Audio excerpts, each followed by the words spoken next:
Alors bonjour, je suis Philippe Pujol et je suis Marseillais. En fait, moi je suis un Marseillais, comme beaucoup d'autres, c'est-à-dire avec plusieurs identités. Et donc j'ai grandi dans un quartier populaire de Marseille qui s'appelle Saint-Mauron. Et donc j'étais classe moyenne basse de Saint-Mauron. Donc j'ai connu le Marseille qui était un Marseille qui n'était pas du tout un Marseille communautaire, loin de là, qui était un Marseille d'une mixité sociale, pas d'une mixité ethnique. Et on vivait ensemble sur fond de culture populaire qu'on qualifierait aujourd'hui de communiste, mais en fait qui était au-delà de ça, c'est-à-dire j'ai grandi avec ce qui a donné à IAM par la suite, c'est-à-dire avec des repères qui sont plutôt des repères américains. C'était plus Spike Lee, c'était plus le rap de l'époque, c'était même le rock. Moi je suis très rock et assez peu finalement des repères qui sont franco-français. Il n'y avait pas du tout ça. On était une ville, je trouve que Marseille est une ville très américaine et on était déjà dans quelque chose de très américain.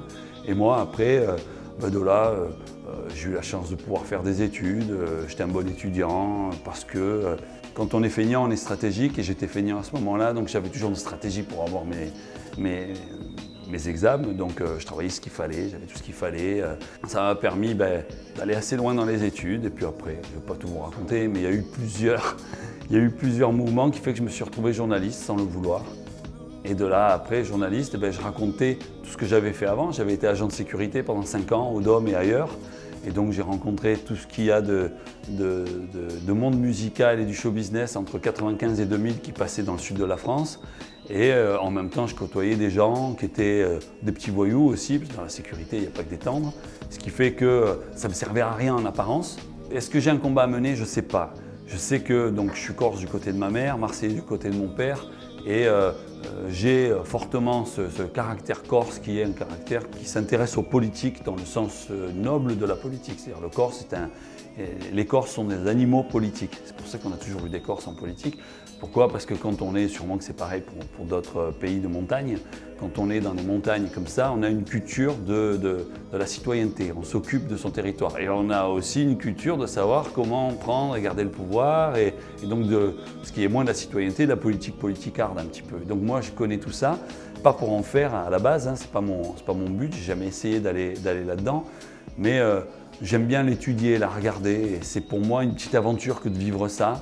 Et au début, quand je travaille sur les quartiers populaires, à la fois je trouve injuste la vision qu'on a des quartiers nord, hein, des quartiers populaires, et à la fois ça m'amuse beaucoup d'y aller et de vivre ma petite aventure.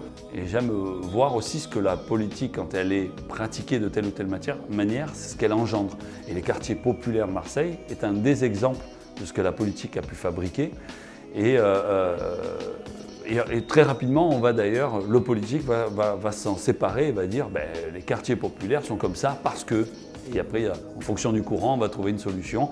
Soit on va dire soit parce qu'ils sont totalement délaissés, soit on va dire parce que c'est une population qu'il faut dompter.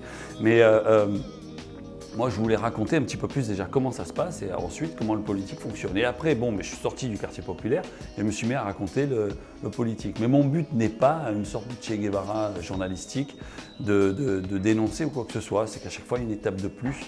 Et je pense vraiment ça, c'est mon côté corse, c'est mon côté impliqué dans la société dans laquelle je vis. Et moi, je ne suis pas impliqué politiquement, j'ai jamais adhéré. J'ai été syndiqué, je suis toujours d'ailleurs, mais pas d'un point de vue politique. Je n'ai pas été militant, même si j'ai beaucoup de respect pour les militants. Et pour moi, mon rôle, c'est d'être un observateur. J'ai toujours été plus ou moins solitaire quand même, travailler seul, pas tout le temps seul. Ça me fait du bien de travailler avec d'autres, mais j'ai ce côté solitaire et puis j'ai ce grand besoin d'indépendance et de liberté. Mais le problème, c'est que l'indépendance et la liberté, c'est un sacré combat pour la garder, c'est très compliqué. J'ai pas de plan de carrière, généralement, sur qu'est-ce que je vais faire après. En tout cas, c'est très varié. Je suis sur un projet de fiction, assez étonnant. C'est une comédie musicale, où je suis réalisateur et auteur. J'ai un roman qui se passe en Corse, un western, qui lui est déjà écrit, qu'il faut fignoler, qui sortira dans pas si longtemps que ça. J'ai envie d'écrire une série à la The Wire. Mais après, voilà, il faut trouver la prod, il faut que ça marche, mais j'ai envie de ça.